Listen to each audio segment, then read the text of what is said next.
Welcome to Solvetic, your channel to always learn technology easily.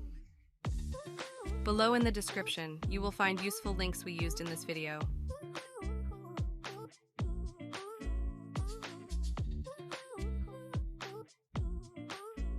Today in Solvetic, we will see how to solve that the PSVR2 are not seen on television.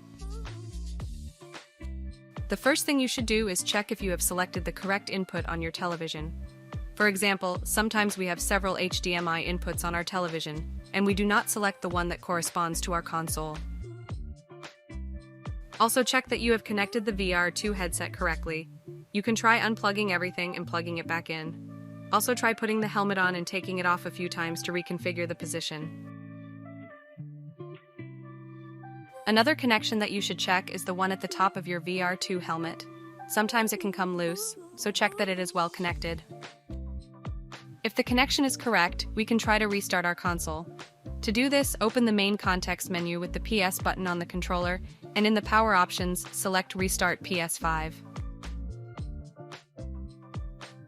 Both the audio and the video are sent through the processor, so it is recommended that you check if the indicator of the glasses is white, and therefore they are on.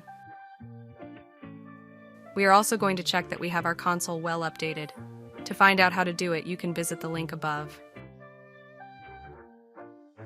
If after trying all these options and repeating the process on another television you still have problems, it is advisable that you contact the official technical service. Hey, remember to subscribe Solvetic channel.